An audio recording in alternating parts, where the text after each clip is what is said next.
assemblée ce matin, peut-être fatigué, malade ou bien portant, joyeux ou éprouvé, riche ou pauvre. Après le confinement qui d'ailleurs continue par le port de masques, des gestes barrières et tant d'autres, la paix du Père, l'amour du Fils et la consolation de l'Esprit Saint nous sont offerts pour que nous vivions ce culte, le cœur au repos et l'esprit apaisé. Amen.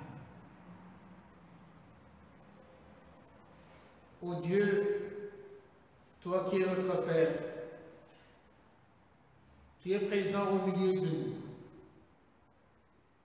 Donne-nous ce matin de t'accueillir, de te reconnaître et de te comprendre.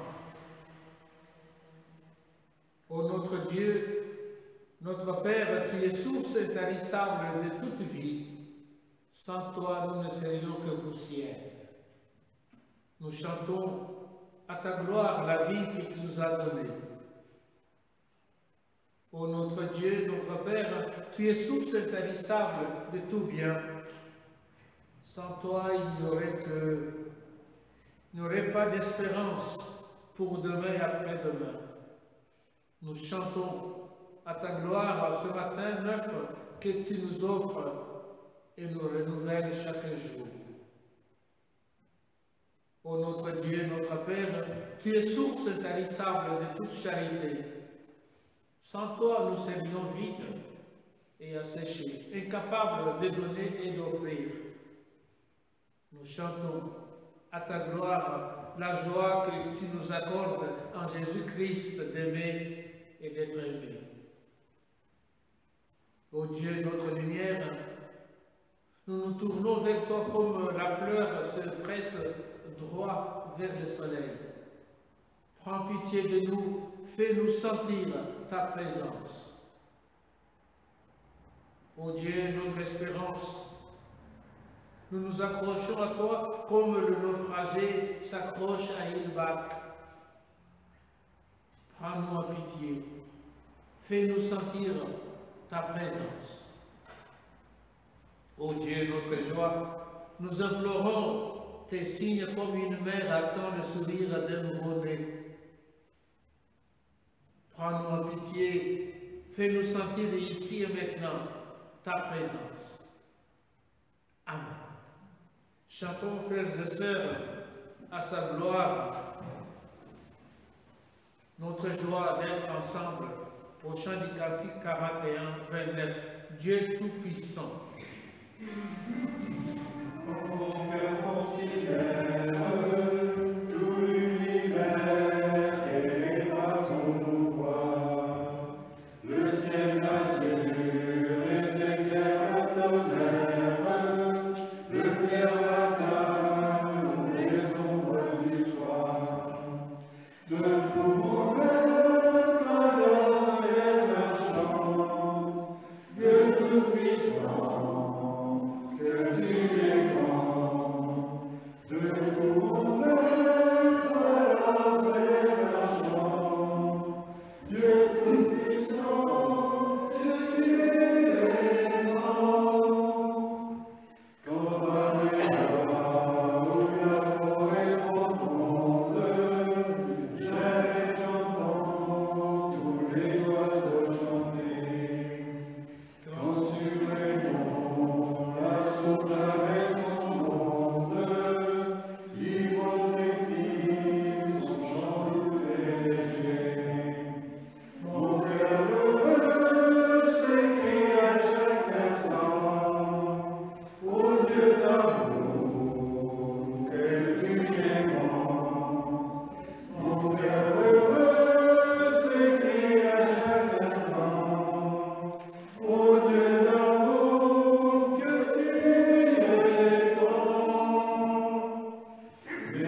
Écoutons la volonté de celui qui nous a réunis, de celui à qui nous venons de chanter notre louange.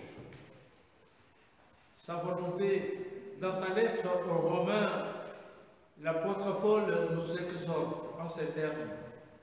Ne vous conformez pas au monde présent, mais soyez transformés par le renouvellement de votre intelligence, pour discerner quelle est la volonté de Dieu, ce qui est bien, ce qui est agréable, ce qui est parfait. S'il est possible, pour autant que cela dépend de vous, vivez en paix avec tous les hommes. Ne vous laissez pas vaincre par le mal, mais soyez vainqueurs du mal par le bien. Amen. Incapable de répondre à ce que Dieu veut pour nous, humilions-nous devant lui. Je crains ton jugement, Seigneur. Il me semble qu'à la fin des temps, tu feras défiler devant moi tous les visages des femmes et des hommes, mes sœurs et mes frères, et spécialement celles et ceux de ma ville, de mon quartier, de mon travail, de ma famille. À ta lumière, je lirai sur ce visage la ride que j'ai creusée, la bouche que j'ai tordue, les grimaces que j'ai sculptées, le regard que j'ai obscurci et celui que j'ai éteint. Ils viendront, celles et ceux que j'ai connus et ceux que je n'ai pas connus, ceux de mon temps et les autres, tous les autres qui les ont suivis dans l'atelier du monde, que je resterai immobile, silencieux. C'est alors, ô Seigneur, que tu me diras, c'était moi. Seigneur, pardon pour ces visages qui m'ont condamné. Seigneur, merci pour ton visage qui m'a réveillé. Amen.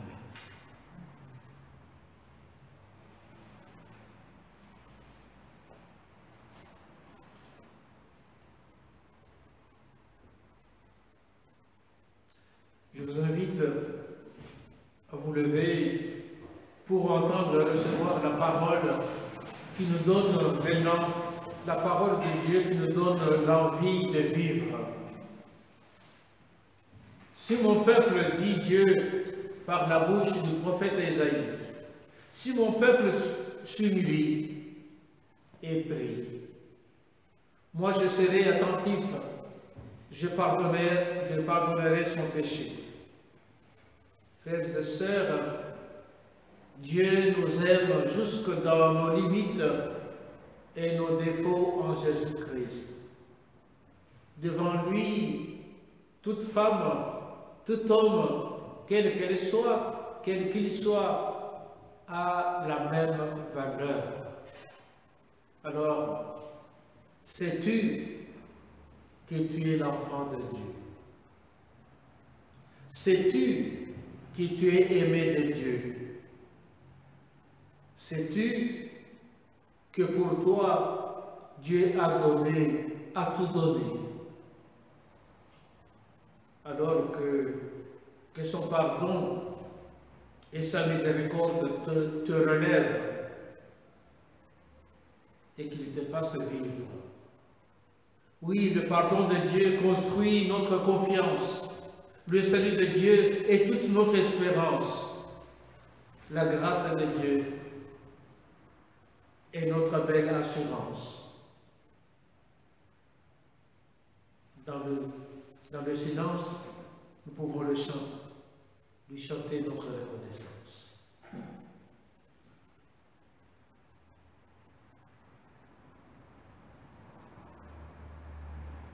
Amen. En communion, nous croyons en Dieu, le Père qui a créé le monde entier, qui réunira toutes choses et qui veut que tous les hommes vivent ensemble comme des frères en une même famille. Nous croyons en Dieu, le Fils qui s'est fait homme, qui est mort et qui est ressuscité en gloire, réconciliant le monde entier avec Dieu, renversant tous les murs qui séparent les hommes, toutes les barrières de religion, de classe, de race et de culture, afin de créer une humanité unie. Il est l'unique Seigneur qui a autorité sur tout. Il appelle chaque homme et la société, l'Église et l'État, à la réconciliation, à l'unité, à la justice et à la liberté. Nous croyons en Dieu l'Esprit, qui est la promesse du royaume de Dieu qui vient, qui nous donne le pouvoir d'annoncer le jugement de Dieu et son pardon pour les hommes et les nations, d'aimer et de servir tous les hommes, de lutter pour la justice et la paix, et d'appeler le monde entier à reconnaître ici et maintenant le règne de Dieu. Amen.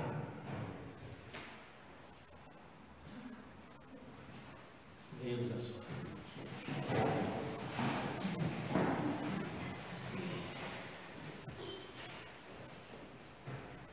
Nous faisons silence. Seigneur notre Dieu, notre Père, notre monde est dans la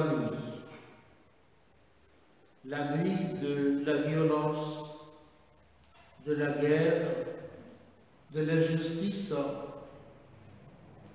la nuit de la faim, du froid et de la soif, la nuit de la peur et de la solitude. Notre monde, Seigneur, ressemble trop souvent à une nuit glaciale et silencieuse. Parle, Seigneur, pour que brille ta lumière, que ta parole habite nos silences, que ta lumière éclaire nos ténèbres,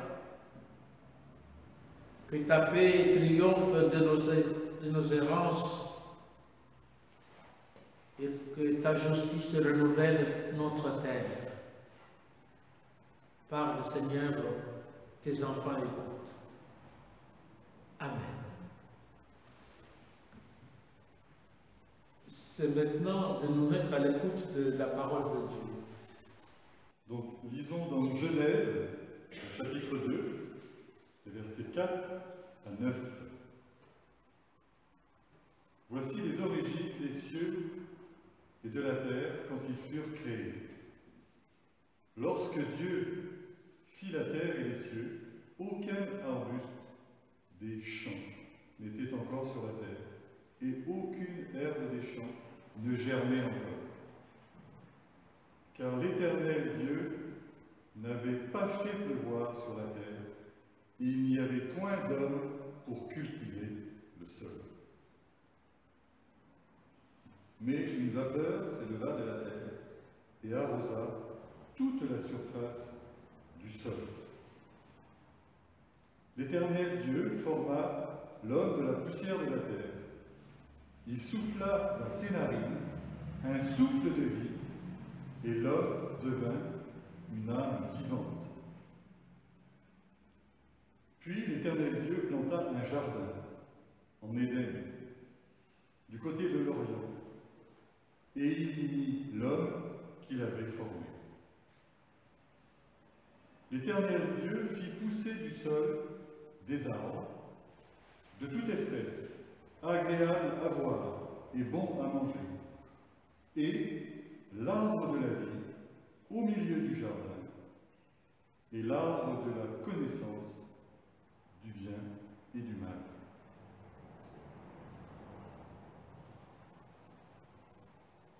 Et puis ensuite, la lettre de Paul à Galates, Galates au chapitre 5, les versets 19 à 26.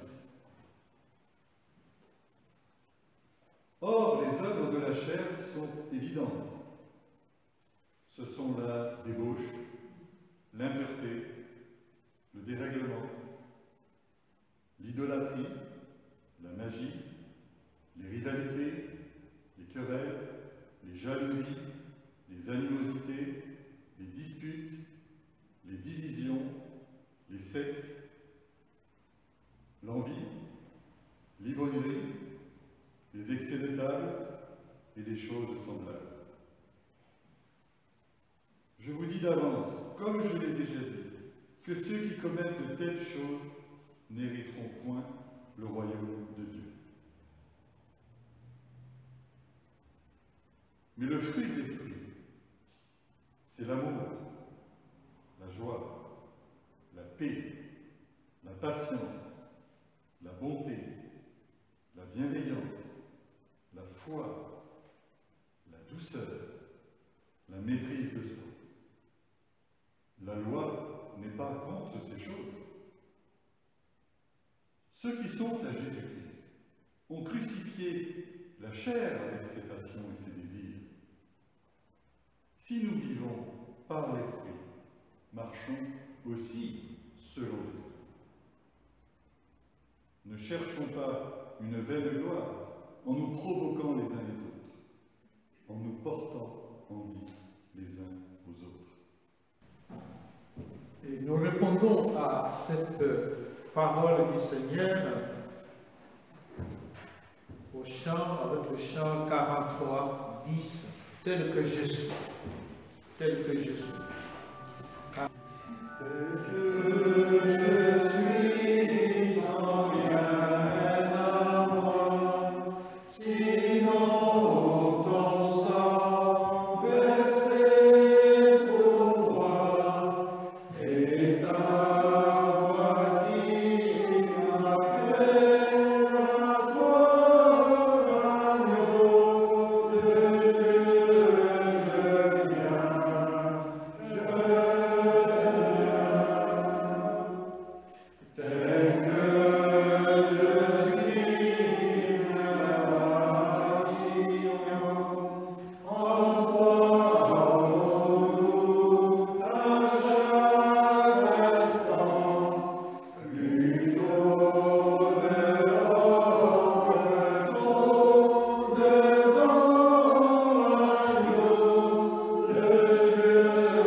Et nous continuons la lecture de la parole de Dieu dans l'évangile de Luc.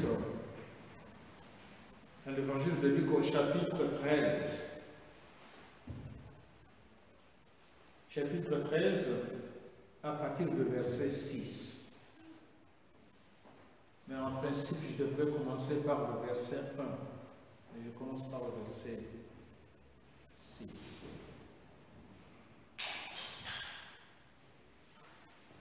En ce temps-là, Jésus leur dit cette parabole. Un homme avait un figuier planté dans sa vigne. Il vint y chercher des figues, mais n'en trouva pas. Il dit alors au vigneron: oh, regarde, depuis 3 ans, je viens chercher des figues sur ce figuier et je n'en trouve pas. Coupe-le. Pourquoi occupe-t-il du terrain inutilement? Mais le vigneron lui répondit: Maître, laisse-le cette année encore. Je veux creuser la terre tout autour et j'y mettrai du fumier.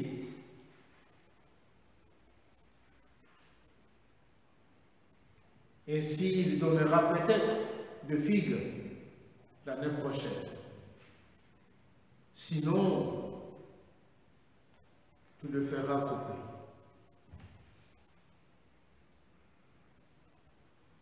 Maître, laisse-le cette année encore. Seigneur, ta parole est la vérité, sanctifie-nous par la vérité.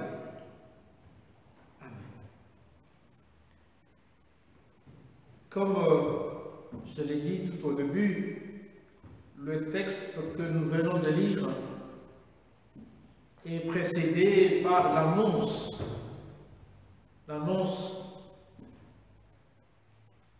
à Jésus d'un drame. On vient annoncer à Jésus un drame, à savoir l'assassinat des Galiléens par Pilate, parce que ces Galiléens au temple faisaient des sacrifices d'animaux. Et Jésus réagit à cette triste nouvelle en racontant à son tour la mort accidentelle de 18 personnes judéennes écrasées par le tour de Siloé. Comme il raconte cela comme pour appeler à la conversion et à la repentance les rapporteurs de la mauvaise nouvelle. Mais avant de raconter la parabole, Jésus leur pose une question interpellant. Pensez-vous, leur demanda-t-il, que les Galiléens tués et les Judéens écrasés étaient plus pécheurs et plus coupables que les autres habitants? Jésus dit non. Amis, frères et sœurs, sans aller par quatre chemins, la parole de Dieu insiste toujours sur l'obligation pour l'être humain en général et le chrétien ou le croyant en particulier de porter du fruit et du bon fruit. Jésus explique cela en racontant la parabole du figuier que nous venons d'entendre. Cette parabole qui appelle au changement de comportement est très simple, voire courte. On peut la commenter brièvement. Un peu à titre d'information, vous savez que les Israélites chérissaient très particulièrement leurs vignes, leurs figuiers.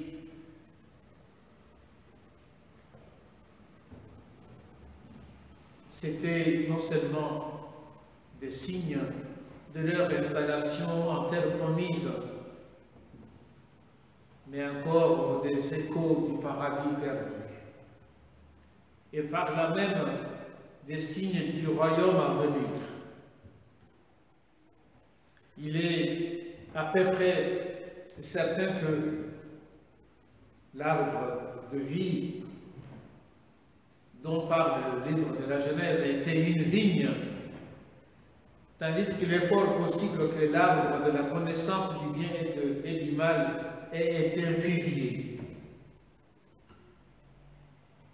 Ceci montre que nous avons peine à comprendre les sentiments, les liens qui sont exprimés dans de telles expressions. Un homme avait une vigne, un homme avait un figuier. Par suite, notre peine à découvrir ce que cache la phrase « Dieu a un peuple ». Comme nous avons peine à comprendre les dimensions de la déception contenue dans la petite phrase de notre parabole. Il ne trouva rien, le propriétaire. Il ne trouva rien sur l'arbre. Ce n'est pas, chers amis, ce n'est pas simplement la déception du propriétaire qui attendait d'être payé de ses efforts. C'est la détresse d'un homme qui avait placé toute son espérance dans cette plantation, dans ce projet. C'est la détresse, chers amis, d'un homme qui semble avoir totalement échoué. La détresse infinie de Dieu devant la dérobade du premier couple, Adam et Ève. Sa détresse encore devant un peuple au cou raide et donnant de la piquette là où on pouvait attendre le meilleur cru. C'est la détresse du Christ devant une Église infidèle, plus préoccupée d'elle-même, de son organisation, de sa grandeur ou de sa petitesse que d'obéissance. La détresse de Dieu devant son projet de salut des hommes, projet sans cesse saboté par ces mêmes hommes. Détresse et déception de l'époux devant les fuites constantes de son épouse, en parlant de Dieu et de son peuple, de Jésus-Christ et de son Église. C'est alors le verdict. Voici 3 ans que je viens et je ne trouve rien. Coupe-le, dit-il au vigneron. Après avoir rappelé sa patience, Dieu annonce le jugement. Jugement définitif, radical. Et pas simplement, mais surtout parce que son partenaire ne l'a pas payé de toute sa peine, mais parce que ce partenaire endurci, inconscient, a réussi l'impossible, à savoir ne pas répondre à l'amour dont il est l'objet et rester insensible à la patience qu'on lui manifeste. C'est alors la discussion, le dialogue entre Dieu et le vigneron, entre Dieu et Abraham pour Sodome et Gomorrhe, entre Dieu et Moïse pour le peuple d'Israël, entre Dieu et David, et surtout entre Dieu et son Fils Jésus-Christ, qui d'un bout à l'autre de l'histoire intercède pour nous, pour les hommes. Père, pardonne-leur, ils ne savent ce qu'ils font. Mes chers amis, dans la parabole, le vigneron ne fait que demander un délai. Il demande un délai, un an. Car il ne peut pas supposer, lui non plus, que tant d'amour reste vain. L'amour ne peut pas désespérer. C'est pourquoi il ne demande qu'un délai, un délai de grâce. L'amour, c'est à la fois qu'il a besoin pour se faire comprendre, recevoir, mais aussi qu'il est invincible. L'amour, c'est qu'il est plus fort que la mort. L'amour est plus fort que l'incrédulité et les enfers réunis. C'est pourquoi il croit à la réussite. Ainsi, chers amis, le vigneron demande seulement un délai pendant lequel il déploiera encore plus d'efforts qu'auparavant, donnera au figuier encore plus de chances de porter de fruits. C'est alors l'interrogation: et s'il portait du fruit à l'avenir? Patience oblige. Dans notre façon de faire et de dire. Le si de l'espérance, chers amis, qui retentit sur chacun d'entre nous. Le si par lequel le Fils retient le jugement en ouvrant comme Osée à son incorrigible épouse Gomère. Gomère, vous connaissez l'histoire, la femme du prophète Osée, qui s'est enfuie.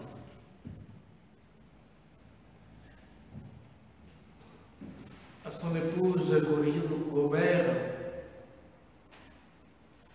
Osée laissa les portes ouvertes de l'espérance, les portes d'un nouvel avenir. Dieu ne nous abandonne jamais.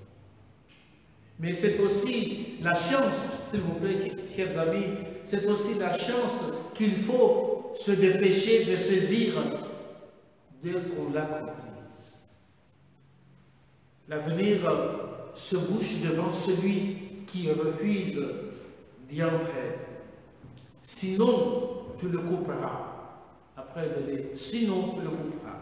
Oui, on pourrait en déduire que le temps de la repentance et de la foi ressemble à l'année de sursis réclamée par le vigneron. Et c'est le moment ou jamais de se ressaisir. L'auteur de l'épître aux Hébreux dira: si vous entendez sa voix, n'endurcissez pas votre cœur. On pourrait s'arrêter ici, chers amis. Mais la vie de l'Église et notre vie nécessite qu'on s'occupe de figues. Bien entendu, on pourrait reprendre à Paul et parler des fruits de l'esprit. Car comment s'incarne aujourd'hui l'amour, la joie, la paix, la patience, la bonté, la bienveillance, la foi, la douceur et la maîtrise de soi. Comment cela s'incarne-t-il entre nous? Ce n'est pas les mots. Toujours est-il que certains appellent feuilles séchées ce que les autres estiment être des figues succulentes. D'ailleurs, chers amis, le problème est ancien, puisque l'auteur de l'Apocalypse pouvait lire à l'église de Sardes. L'église à l'apparence vivante et chrétienne, mais l'église est retombée dans la mort spirituelle. L'auteur écrit, ou c'est Jésus qui parle par la bouche de l'auteur, « Je connais tes œuvres, je connais ce que tu fais, je sais que tu as la réputation d'être vivant, ou tu ressembles, tu fais semblant d'être vivant, alors que tu es mort. Réveille-toi, affermis ce que tu as encore, avant que cela ne vienne à mourir complètement. » Le moins qu'on puisse dire de ce texte, c'est que Jean et les anciens de Sardes ne devaient pas avoir les mêmes idées sur le fruit de la foi. Je laisse de côté. Enfin, chers amis, frères et sœurs, j'aimerais simplement rappeler qu'il n'y a qu'un seul, qui se connaisse vraiment en fruit. Nous ne pouvons pas usurper sa place et condamner trop vite ceux qui ne portent pas les mêmes récoltes que nous. Même s'ils ont tendance à jeter les nôtres à la charge publique. En somme, chacun d'entre nous, ce matin, chacun d'entre nous est figuier. Est figuier de qui Dieu attend de bons fruits au bénéfice du monde, au bénéfice de notre entourage, du monde qu'il aime, et pour sa gloire. Alors, quelle sorte de fruits? Tout simplement, la question très simple, quelle sorte de fruits produisons-nous chacun dans notre vie actuelle, maintenant, pas demain? Quelle sorte de fruits succulents ou amers et nauséabonds? La réponse nous appartient et que Dieu nous aide. Amen.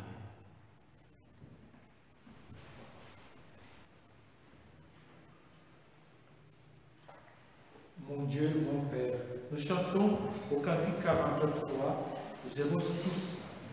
Mon Dieu, mon Père.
qui nous sommes, des hommes qui ont bonne conscience et des hommes et des femmes qui ont mauvaise conscience, des gens contents et des gens mécontents,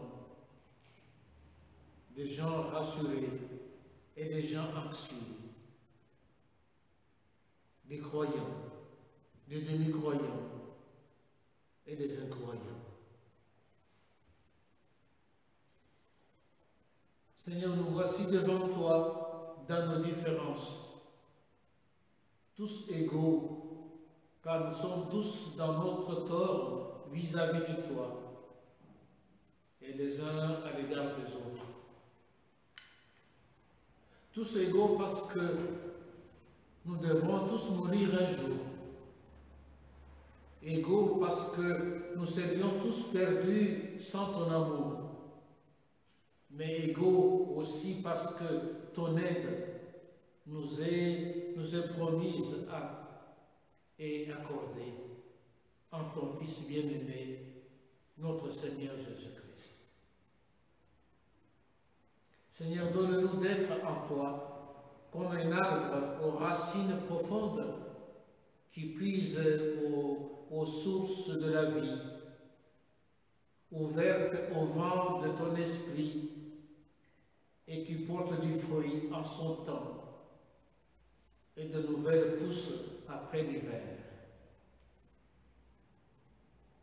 Seigneur, dans un monde sans foi ni espérance, aide-nous à susciter l'espérance parmi les désespérés. Donne-nous la tolérance, donne-nous la charité, le respect de la vie humaine. Seigneur, nous te prions pour les semeurs de tristesse et de mort, pour les responsables et irresponsables de ce temps, pour ton Église émiettée sur la terre, pour l'avènement du temps promis, où le partage équitable se fera entre les nantis et les démunis. Seigneur, apprends-nous à compter sur toi et à œuvrer avec toi au nom de Jésus-Christ. Et comme il a appris à ses disciples, nous venons à sa suite pour te dire ensemble: Notre Père qui est au ciel, que ton nom soit sanctifié, que ton règne vienne, que ta volonté soit faite sur la terre comme au ciel. Donne-nous aujourd'hui notre pain de ce jour. Pardonne-nous nos offenses, comme nous pardonnons aussi à ceux qui nous ont offensés. Ne nous laisse pas aller en tentation, mais délivre-nous du mal, car c'est à toi qu'appartiennent le règne, la puissance et la gloire, au siècle des siècles. Amen. Restons debout pour recevoir l'exhortation et la bénédiction de la part du Seigneur. Amis, frères et sœurs, Dieu nous envoie. Dieu nous envoie à partager les larmes et les peines de tous les hommes, les joies aussi. Que sa lumière soit le phare de notre chemin, que sa parole soit le sel de notre semaine, que sa grâce soit l'espérance de nos lendemains, que son esprit nous inonde comme l'eau de fontaine. Faites-vous par amour les serviteurs les uns des autres, parce que toute la loi se résume dans cette seule phrase: tu aimeras ton prochain comme toi-même. Et le fruit que porte l'esprit, c'est l'amour, la joie, la paix, la patience, la bienveillance, la fidélité, la douceur et la maîtrise de soi. Si nous vivons par l'esprit, marchons aussi selon l'Esprit. Que son amour nous conduise, que son amour nous soutienne, que son amour nous accompagne.